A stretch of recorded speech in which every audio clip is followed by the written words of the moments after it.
Le timbre-poste français était né sous des cieux favorables. Il représentait Cérès et son créateur s'appelait Étienne Arago, qui était l'un des frères de François Arago.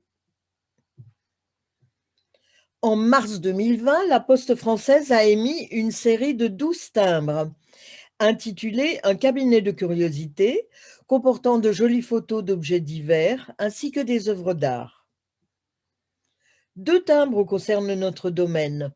Le premier nous montre la sphère armillaire de Jean-Baptiste Delure et Jean Pigeon, qui est à Versailles. Sur le second, on peut lire à gauche Hans Tucher 2 et 3, cadran solaire.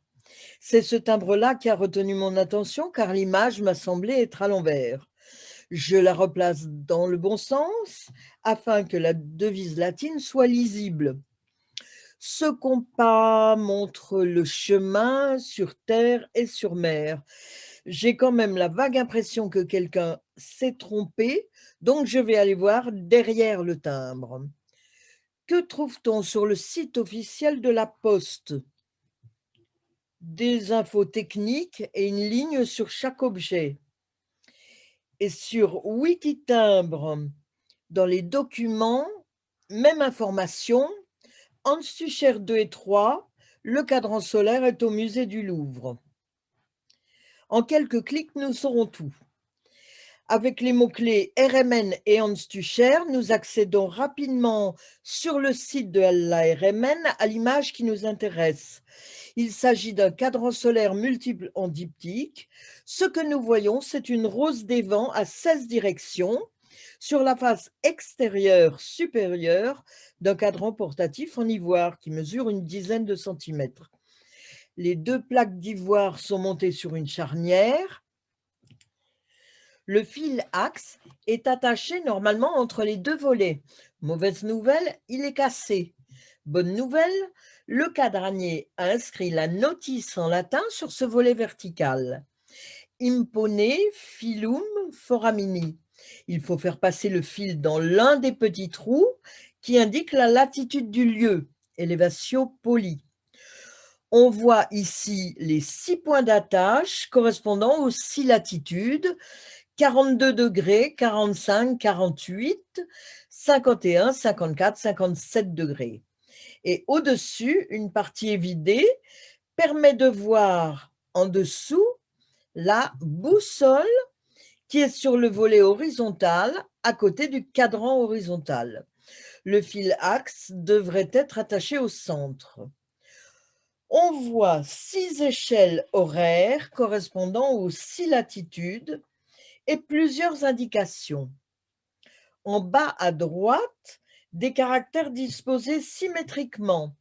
La date 1590, la signature HD comme Duchère et le serpent couronné qui est la marque qu'avaient adoptée les Duchère 2 et 3. Selon les sites consultés, on peut trouver les noms Tuchère ou Duchère. C'est une famille de 3 générations de cadraniers à Nuremberg. Notre boîtier est donc un diptyque de Nuremberg. Ces cadrans portatifs y étaient très en vogue au XVIe siècle. Voyons les inscriptions en allemand. En bas à gauche, les grandes et les petites heures. Sur le petit disque en laiton, voilà la grande horloge. La grande horloge compte de 8 à 24, tandis que l'autre compte de 1 à 12 des 2 côtés. En bas, à l'envers, on lit Taglend, durée du jour. L'index est pointé sur 16. Il faut dire ici un mot du comptage des heures de Nuremberg, avec l'aide des schémas de Wikipédia. L'année est divisée en 16 portions inégales, comportant un nombre entier d'heures de durées égales. Entre le 15 mai et le 11 juillet, autour du solstice d'été, la durée officielle du jour est fixée à 16 heures et la durée de la nuit est de 8 heures. Au lever du soleil vers 4 heures du matin, la grande horloge affichera 8 heures. Et au coucher du soleil vers 8 heures du soir, elle affichera 24 heures. Ce sont donc les heures italiques et à midi, on lira 16 heures. Mais au fil des saisons, lorsque la durée du jour raccourcit, à midi, on affichera 17 heures, 18 heures, 19 heures ou 20 heures. Un dernier coup d'œil sur notre curseur. 16, 15, 14, 13, 12, 11, 10, 9, 8 et on repart en sens inverse de 9 à 15. Nous avons les 16 portions d'année en usage à Nuremberg. Dernière face, la face extérieure inférieure. Une volvelle lunaire permet la conversion des heures mesurées à la lumière de la Lune. Couronne extérieure, les 29 jours et demi de la lunaison. Ici, on a affiché 15, donc c'est une lune approximativement pleine. Sur la volvelle, l'heure lue à la lumière de la Lune. Sur la couronne intermédiaire, l'heure du Soleil. Les heures correspondent, mais bien sûr, 12 heures lunaires à la pleine Lune, c'est 0 heure au Soleil. Revenons maintenant à la face extérieure supérieure. Nous savons maintenant à quoi correspondent les petits points.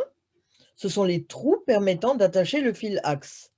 La partie évidée permettant de voir la boussole a été obturée, dommage. Ce boîtier était en fait un vrai petit nécessaire astronomique et la face qui a été choisie pour le timbre, c'est le couvercle. À la fin de l'enquête, on révèle le nom de la coupable. Elle s'appelle Christelle Guénaud. Elle nous a tout de même permis de mettre un peu de science sur nos lettres vertes. Au cours d'une enquête, on éclaire toujours la scène de crime avec une lampe UV. Nous voyons une bande phosphorescente sur les timbres verts, tandis que les timbres rouges destinés aux lettres prioritaires ont 2 bandes phosphorescentes. Pour une dizaine d'euros, les lampes UV des philatélistes permettent de voir différemment les timbres, les billets de banque, les pièces d'identité, les cartes de crédit et de détecter les faux. Je veux rappeler le site très complet de Michel Lalosse.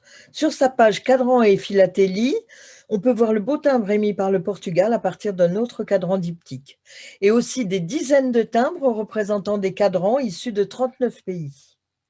Pour la France, un seul, premier et unique timbre intitulé Cadran solaire.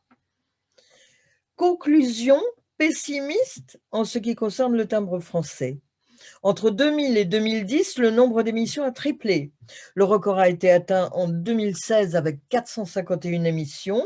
Depuis, on est toujours aux environs de 400, mais bien peu de timbres ont un rapport avec les sciences, hormis un peu de faune et de flore.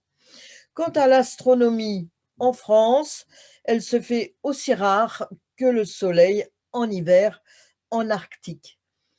Heureusement, il y a beaucoup d'autres pays en Europe et dans le monde qui nous offrent de jolies vignettes pour de minuscules évasions.